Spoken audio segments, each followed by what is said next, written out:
आज है 17 अक्टूबर 2023, दिन मंगलवार। Welcome back to clean news MP. चलिए देखते हैं मध्य प्रदेश की 25 फटाफट बड़ी खबरों को। इससे पहले आप न्यूज को कहां से देख रहे हैं, हमें कमेंट में बताना बिल्कुल ना भूलें। साथ ही हमारे फेसबुक पेज को भी फॉलो करें। फेसबुक पेज का लिंक डिस्क्रिप्शन में दिया गया है। पुरानी पेंशन बहाली की मांग तेज। राजस्थान, छत्तीसगढ़, झारखंड, पंजाब, हिमाचल प्रदेश में पुरानी लागू होने के बाद आगामी लोकसभा चुनाव से पहले देश में एक बार फिर से पुरानी पेंशन योजना की बहाली की चर्चाएं तेज होने लगी हैं। ओपीएस की बहाली को लेकर एक बार फिर से कर्मचारी संगठन लामबंद होकर दिल्ली के रामलीला मैदान में प्रदर्शन करने की तैयारी में हैं। मध्य प्रदेश में आज कांग्रेस जारी करेगी वचन पत्र। युवा, महिला और किसानों पर होगा फोकस। मध्य प्रदेश में विधानसभा चुनाव के लिए कांग्रेस आज को अपना वचन पत्र जारी करेगी। प्रदेश कांग्रेस कमेटी चीफ और पूर्व सीएम कमलनाथ, अखिल भारतीय कांग्रेस के महासचिव और प्रदेश प्रभारी रणदीप सुरजेवाला, मध्य प्रदेश कांग्रेस वचन पत्र समिति के अध्यक्ष डॉक्टर राजेंद्र कुमार सिंह की मौजूदगी में रविंद्र भवन में कांग्रेस पार्टी का वचन पत्र जारी करेंगे। इस बार कांग्रेस सत्ता में वापसी के लिए पूरा जोर लगा रही है। कांग्रेस अपने वचन पत्र में वोटर्स को साधने के लिए कई नई बड़ी घोषणाओं को शामिल कर सकती है। मैं सिंहासन पर बैठकर आनंद उठाने वाला नहीं, सेवा करने वाला सीएम हूं। मैं मुख्यमंत्री इसलिए नहीं हूं कि सत्ता के सिंहासन पर बैठकर केवल आनंद उठाएं। जनता की बेहतर से बेहतर सेवा कर पाऊं, इसलिए मुख्यमंत्री हूं। मुझे कंकाली मैया ने यही कहा कि तेरे लिए तो तेरी जनता ही भगवान है। ये बातें मुख्यमंत्री शिवराज सिंह चौहान ने सोमवार को शहडोल जिले में कही।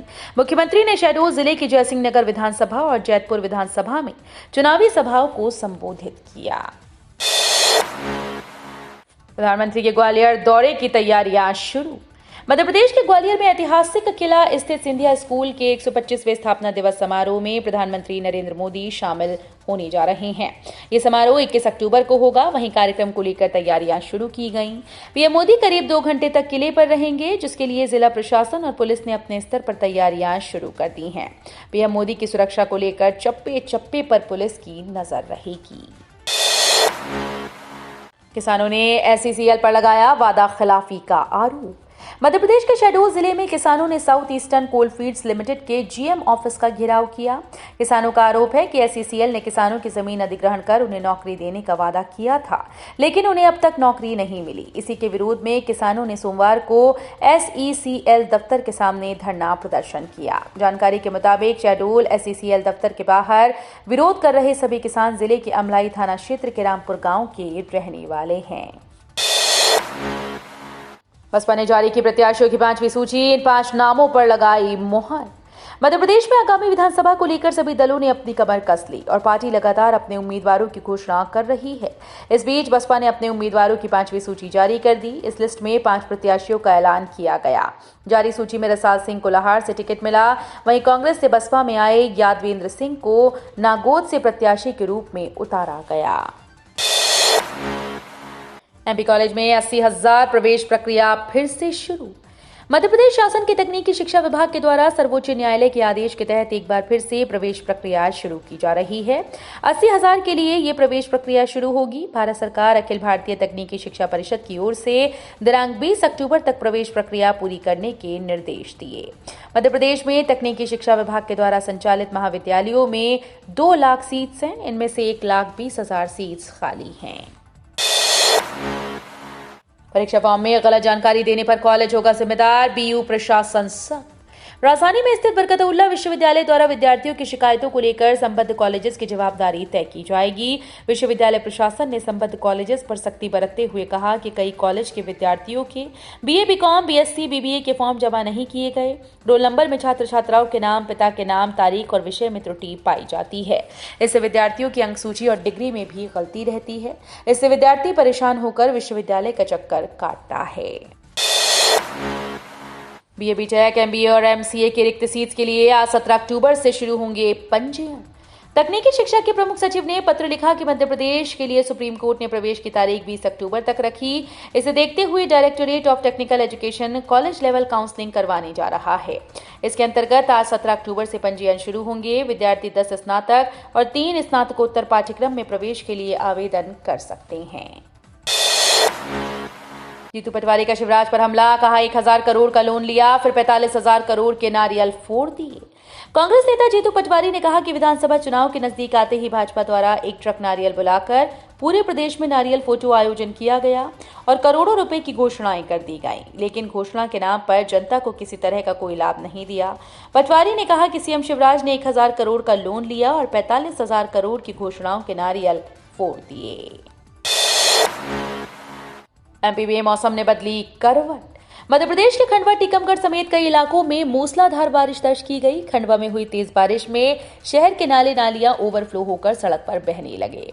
इस बारिश ने किसानों की भी मुश्किलें बढ़ा दी। पहली बारिश में खराब हो चुकी फसल से किसान अभी उबरे भी नहीं थे कि बची कुची फसल पर भी इस बेमौसम बारिश का असर पड़ गया। विजय कंपनी ने शुरू किया जागरूकता कार्यक्रम, 45 लाख बिलों पर मतदान की अपील।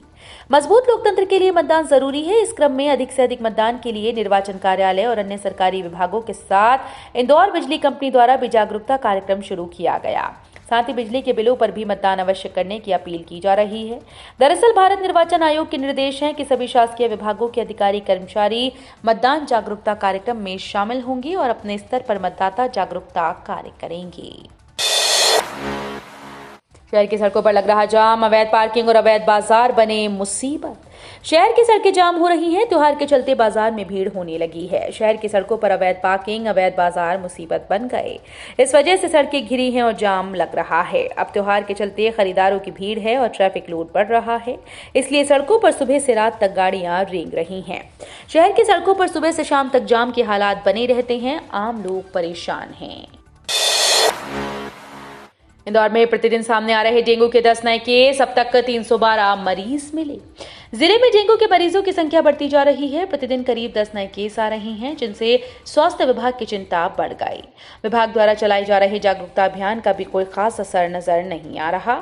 10 वर्ष पहले 2013 में डेंगू का एक भी मरीज नहीं था, लेकिन इस वर्ष अभी तक 312 मरीज मिल चुके हैं। दिग्विजय सिंह के इस्तीफे की खबर पर बोले वीडी शर्मा, पहले खुद जारी करते हैं फिर करवाते हैं एफआईआर। दिग्विजय सिंह पहले खुद इस्तीफा देते हैं, अपने कार्यकर्ता से इसे जारी करवाते हैं और बाद में हमारे कार्यकर्ता पर एफआईआर करवा देते हैं। खबरों में आने के लिए, नाराजगी का नया एंगल देने के लिए ये सब दिग्विजय सिंह ने खुद किया। ये दिग्विजय सिंह का पुराना कैरेक्टर है। ये आरोप आज भाजपा प्रदेश अध्यक्ष वीडी शर्मा ने लगाए। बिना स्वीकृत अवकाश के लंबे समय से अनुपस्थित शिक्षकों की सेवा समाप्ति करने की तैयारी। बिना स्वीकृत अवकाश के लंबे समय से अनुपस्थित शिक्षकों की सेवा समाप्त करने की तैयारी विभाग द्वारा शुरू की गई। सहायक आयुक्त जनजाति कार्य विभाग डॉक्टर संतोष शुक्ला ने जहां लापरवाही पर एक शिक्षक को निलंबित कर दिया, वहीं 9 शिक्षकों की सेवा समाप्त करने के लिए संबंधित क्षेत्र के बीईओ से प्रतिवेदन मांगा गया। गौरतलब है कि विधानसभा चुनाव में शिक्षकों की ड्यूटी लगाई गई।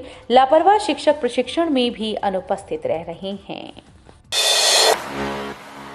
इंदौर देवास हाईवे पर नए ब्रिज की गर्डर लॉन्च।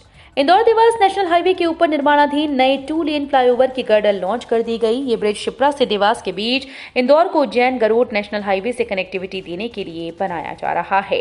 गर्डर लॉन्चिंग के लिए डायवर्जन करवाकर काम किया गया और चरणबद्ध तरीके से आने जाने वाले मार्ग पर क्रेन के माध्यम से गर्डर रखी गई। आपत्तिजनक बयान पर पूर्व मंत्री कराड़ा की मुश्किलें बढ़ी, चुनाव आयोग में शिकायत। पूर्व मंत्री व विधायक हुकुम सिंह कराड़ा को आपत्तिजनक जाति सूचक शब्दों का प्रयोग करना भारी पड़ गया। भारतीय जनता पार्टी के एससी मोर्चे ने कराड़ा के खिलाफ मोर्चा खोल दिया। मोर्चे ने उनकी शिकायत चुनाव आयोग में की। बीजेपी एससी मोर्चा ने विधायक हुकुम सिंह कराड़ा पर कार्रवाई करने की मांग चुनाव आयोग से की। इसके साथ मोर्चे ने कांग्रेस से भी कराड़ा के बयान पर माफी मांगने की बात कही। मोर्चे के मीडिया प्रभारी सूरज वाल्मीकि का कहना है कि माफी न मांगी गई तो प्रदेश भर के सफाई कर्मचारी कांग्रेस के खिलाफ सड़कों पर उतरेंगे। इजरायल की एयर स्ट्राइक ने तोड़ दी हमास की कमर, बंधकों को छोड़ने को तैयार। हमास के आतंकियों ने 7 अक्टूबर को इजरायल पर अचानक हमला किया था। इसके बाद इजरायल ने जवाबी कार्रवाई की। इजरायल ने गाजा पर बम बरसाए और एक हफ्ते में हमास घुटने पर आ गया। इजरायल पर हमले के दौरान वो कम से कम 200 लोगों को बंधक बनाकर ले गया था, लेकिन हमास अब इन्हें छोड़ने को तैयार है। ईरान के विदेश मंत्रालय ने दावा किया कि हमास इजरायल के बंधकों को रिहा करने के लिए तैयार है, लेकिन इससे पहले इजरायल को गाजा पट्टी पर एयर स्ट्राइक रोकनी होगी। राहुल गांधी का पलटवार, बोले पीएम को इजरायल में दिलचस्पी है लेकिन मणिपुर में नहीं। कांग्रेस नेता राहुल गांधी मिजोरम के आइजोल पहुंचे। यहां उन्होंने मणिपुर की घटनाओं का जिक्र करते हुए पीएम मोदी पर निशाना साधा। मणिपुर के विचार को भाजपा ने खत्म कर दिया। अब ये एक राज्य नहीं बल्कि 2 राज्य हैं। मेरे लिए यह आश्चर्य की बात है कि पीएम और भारत सरकार को इजरायल में जो हो रहा है उसमें बहुत दिलचस्पी है, लेकिन मणिपुर में क्या हो रहा है उसकी कोई भी चिंता नहीं। हाईकोर्ट का बड़ा फैसला, बिना इजाजत कॉल रिकॉर्ड करने पर होगी जेल। अब मोबाइल फोन रिकॉर्डिंग करना भारी पड़ सकता है। अगर आप दूसरे पक्ष की मर्जी के बगैर फोन रिकॉर्डिंग करते हैं तो यह आईटी एक्ट की धारा 72 के तहत अपराध है। दरअसल एक मामले में कोर्ट ने अपना बड़ा फैसला सुनाते हुए कहा कि मोबाइल फोन पर किसी से बातचीत के दौरान अगर कोई शख्स दूसरे पक्ष की मर्जी के बगैर फोन रिकॉर्डिंग करता है तो ये निजता के अधिकार का उल्लंघन है और आईटी एक्ट की धारा 72 के तहत अपराध है। यूपी से पहले एमपी में ही कांग्रेस और अखिलेश में मचा क्लेश। मोदी सरकार के खिलाफ विपक्ष के 28 दलों वाले इंडिया गठबंधन की एकता को लेकर एक बार फिर से कई सवाल खड़े हो गए। मध्य प्रदेश, राजस्थान, छत्तीसगढ़ समेत 5 राज्यों में होने जा रहे विधानसभा चुनाव में कांग्रेस को गठबंधन के साथियों से भी मुकाबला करना होगा। मध्य प्रदेश में आम आदमी पार्टी जहां पहले ही सभी 200 सीट पर अकेले लड़ने का ऐलान कर चुकी है, तो अब कांग्रेस और समाजवादी पार्टी में गठबंधन की संभावनाएं खत्म हो गई हैं। भारत में अब पेंशनधारियों को प्रत्येक वर्ष जीवन प्रमाण पत्र देने नहीं जाना होगा बैंक, लागू हुई नई व्यवस्था। डाक विभाग ने पेंशनधारकों के लिए डिजिटल जीवन प्रमाण पत्र जमा करने की डोर स्टेप सेवा की शुरुआत की। ये सेवा विशेष रूप से बुजुर्ग और दिव्यांग पेंशनधारकों के लिए फायदेमंद है।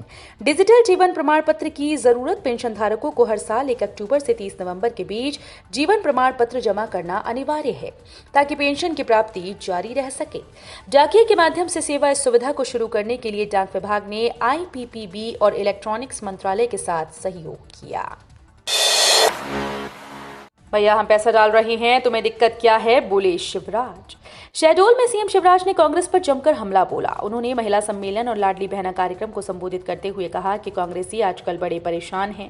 कहते हैं कि ये कहता है हम चुपचाप पैसा डाल देंगे। भैया हम पैसा डाल रहे हैं तो तुम्हें दिक्कत क्या, तुमने तो कभी नहीं डाले। पूरी दुनिया सुन ले, पैसे का इंतजाम कर रहा हूँ।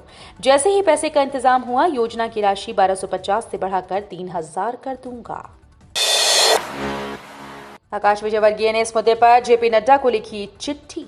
मध्य प्रदेश विधानसभा चुनाव में उतरे बीजेपी महासचिव कैलाश विजयवर्गीय ने सोमवार को कहा कि उनके विधायक बेटे आकाश विजयवर्गीय ने पार्टी अध्यक्ष जेपी नड्डा को स्वविवेक से पत्र लिखकर अनुरोध किया है कि इस बार उन्हें टिकट दिए जाने पर विचार न किया जाए। तो ये थी आज की 25 फटाफट बड़ी खबरें। अगर आपको न्यूज पसंद आई हो तो वीडियो को लाइक और शेयर जरूर करें। धन्यवाद।